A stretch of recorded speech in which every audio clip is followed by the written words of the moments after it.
Before every UFC pay-per-view, we've brought on Paul Fontaine since Fight Game Podcast Extra started.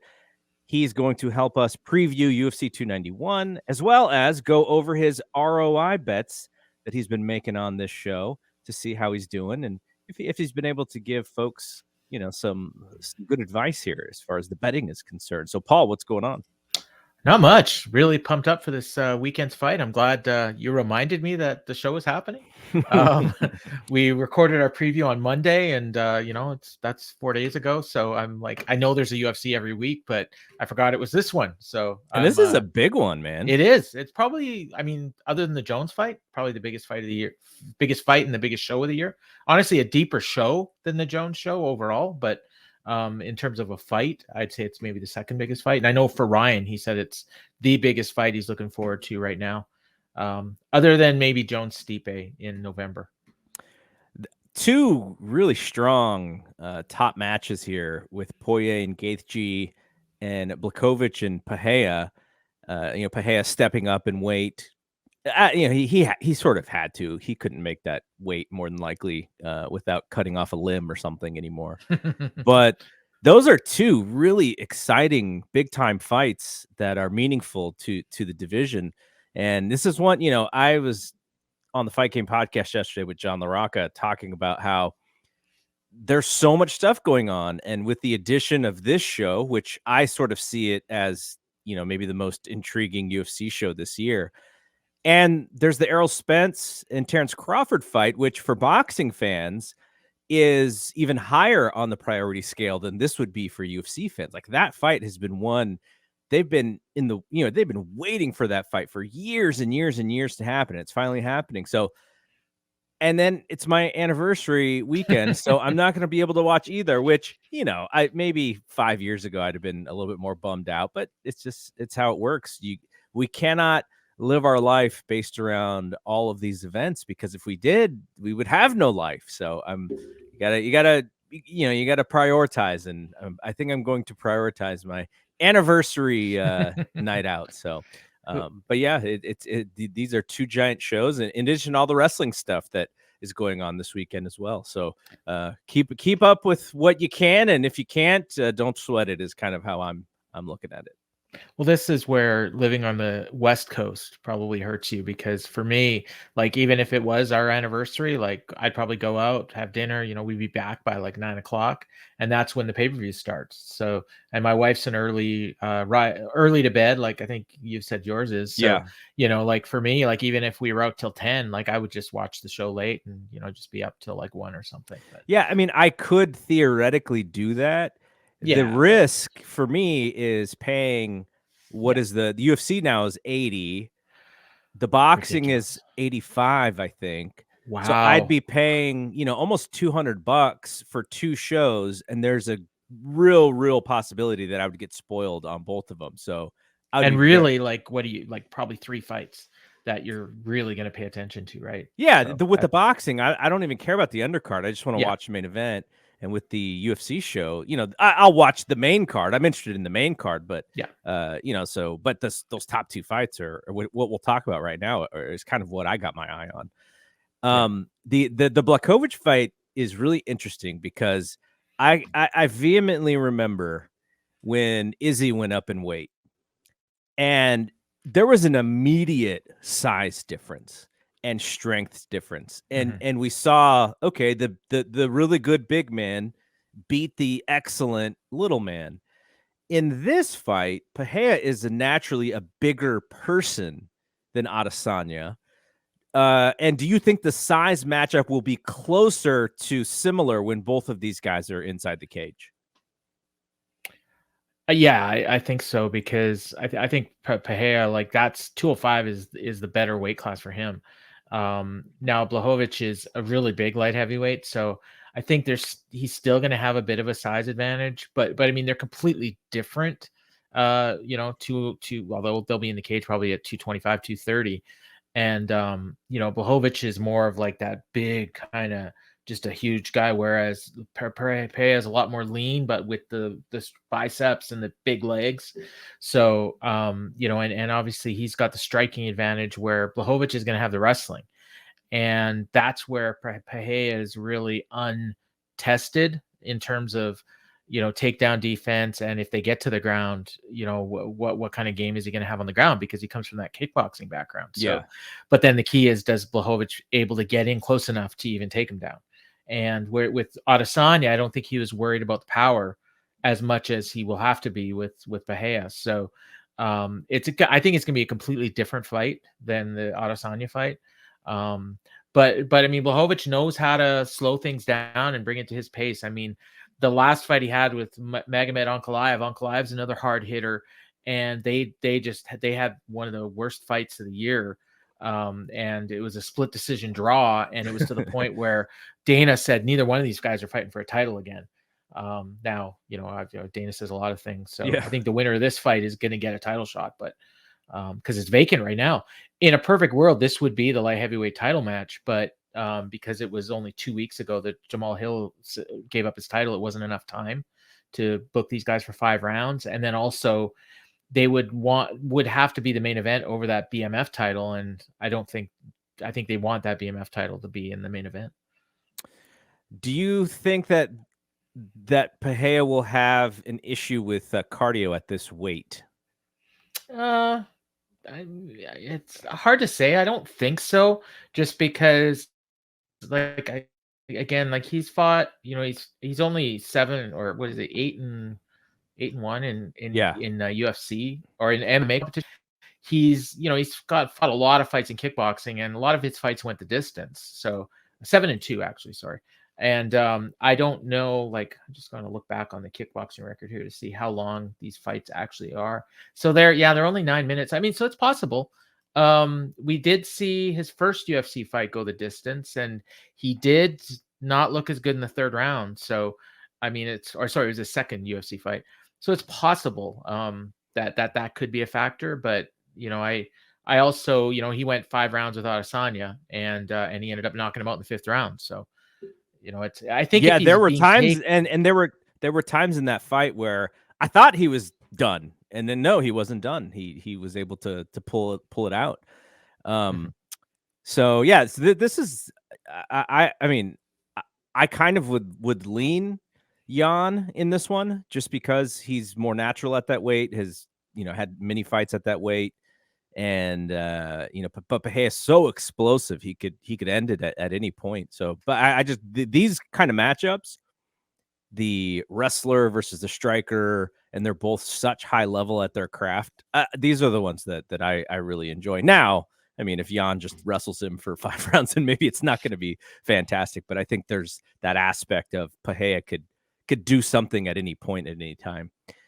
So let's talk about that main event, because this is a rematch from back when they're on Fox days. So it's like 5 years or so in the making.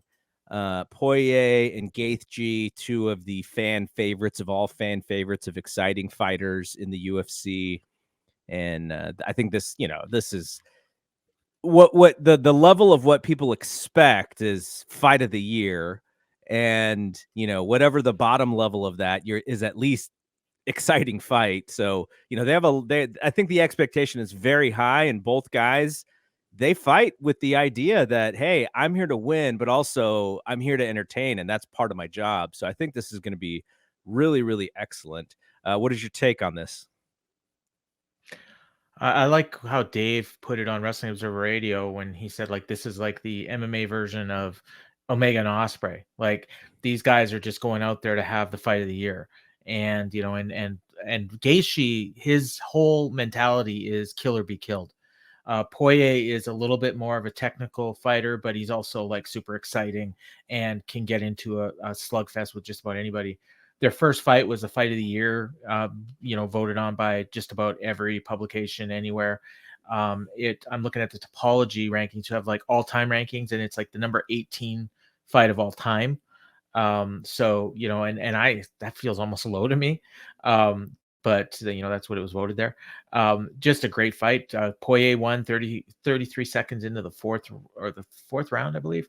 And just an incredible fight. I expect the same here. It's almost, fight of the night is almost a guarantee, and you're like, if it's not a fight of the year, you're almost gonna be disappointed. Like that's the expectation that people have, and that having that BMF title. I mean, people, sometimes will joke about it that, oh yeah, it's just a made up title that UFC is doing because they want to have a title fight on every show, but they can actually make this BMF title a valuable title. There's a lot of fighters in and around that 155, 170, 145 that guys could go up or down. They could do catch weights.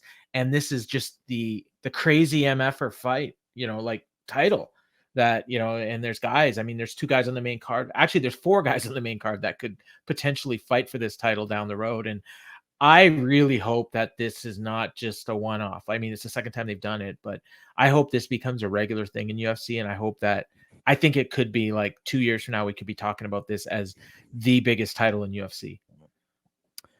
All right. I'm gonna lay out here. I'm gonna let you update us on your ROI picks that you've been making on this show, and then I'll let you give your favorite picks here. And I also want to hear who you think are going to win those top 2 fights. I don't know if those are in your picks or not, but they are actually. So okay, there we go. Yeah, let's do it. Yeah, they are. All right. So last time UFC 290, we had a good night, 2-1. And because one of the fighters that I picked was an underdog, there was $191 profit.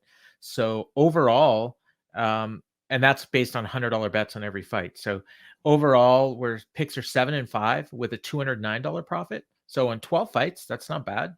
In fact, that's really good. So this one, I've got the 2 top fights, and I've also got one on the prelims. So, and actually, this has nothing to do with what happened, but CJ Vergara is a flyweight fighter on the prelims. He's fighting Vinicius Salvador, and Vinicius Salvador had a real tough weight cut, and he missed weight by 2.5 pounds, but that fight's still going on. So I've got CJ Vergara as a 60.6% ROI. He's a -170 favorite going into the fight, and he's won both of his fights previously when he was a favorite. And just to remind people, ROI is return on investment, which it's based on that's your profit margin on every dollar you bet. So a $10 bet would win you $6.10 profit on average. So you'd be getting back $16.10 on your $10 bet. On average. So that's why I picked CJ Vergara, and this is based on historical betting. The second one, the co-main event, and you said you're leaning towards Jan. Well, he's got a 96.3% ROI. Now, there's a key here. That's mainly based on him being the underdog. Every time he's the underdog, he wins. It's crazy. When I first started doing this ROI, like he was the one that just stood out for me, and I've bet on him every single time because the profit margin is crazy. 96%. You're almost doubling your money. But he's a favorite this time, and he's only got a 1-1 record as a favorite. So I am recommending him as my ROI, and I will put money down on him, but I don't feel great about this one. Wow. Yeah. So, but I'm just sticking with what I do, right? And actually, when I sent you our picks for our Fight Game Media panel, I think I picked Pereira, but that's before I did my research. And so, and then in the main event, this actually matches up with who I think is going to win. Dustin Poirier has a 64.7% ROI. He's a -135 favorite, and when he's been a favorite in the past, he's been 6-1. And Justin Gaethje has also not done well as an underdog. He does have a positive ROI, but he's not done well as an underdog. So he usually beats the guy he's supposed to beat and loses to guys that are ranked ahead of him. So those are my 3 picks. Stylistically, this seems like a fight that Poirier is going to probably fight it a little bit smarter. He'll take a shot when it's there rather than force things necessarily. He'll probably fight a little bit more calmly. But again, Gaethje can also end it at any point in time, which is what makes this fight super exciting. So, no, thanks for doing this. I love chatting up UFC. I like it when we have another segment on the UFC on this network once every 4 weeks or so, because you and Ryan, you guys have your show In the Clinch, which goes up every Monday morning, Monday afternoon, Tuesday morning, Tuesday afternoon, or depending on where you live. But yeah, I enjoy it, and I'm happy that we can talk more of this stuff on this show. So thanks, Paul, and I guess what, Paul Ace Fontaine on Twitter. And On did you X. yeah, oh yeah, on X. You're still anti threads. Am I right about that? I'm not anti. I did sign up. I've tried using it. I just don't find the interaction is there, and Yeah, it there's not, seems the people aren't there yet. yeah, it seems to be dying. If anything, if they add DMs, I'll probably be more active on it. Because I do enjoy interacting with people via DM. I did just finally relent and give my $8 to get that blue check back. Oh wow, you did. Yeah. Well, you know what? What else do you get? I don't even know what It's the longer DM thing. tweets. Oh, It's the DM thing because I mean they weren't allowing DMs to go through unless you're verified. I So think you and had to change a setting or something though. I tried that, but if the other person doesn't change the setting, it doesn't matter. Oh, Yeah. that makes sense. And then, but if you're wanting to reach out, if you want to do guests requests, and you even just talk to people, like if they're not following you, it's impossible to DM them. So, and That's then that actually was the main reason. that's not a bad reason to Yeah. have the check mark, but it's kind of, it's a I don't it could turn off people from X Oh more yeah. so than they'll just, I'm just gonna find a different way. But hopefully it works for you. Editing tweets is another one too, because I make a lot of mistakes. So, yeah. All right, thanks, Paul. Hopefully your picks come through, and even though I can't watch live, I'm very hopeful that I'll be able to watch in some other way, or just wait 3 weeks or whatever it is until ESPN puts the whole thing up. All right. I'll make sure and post the link if I make a profit, and if I don't, I'll forget this conversation happened. All right. Thanks, Paul Fontaine.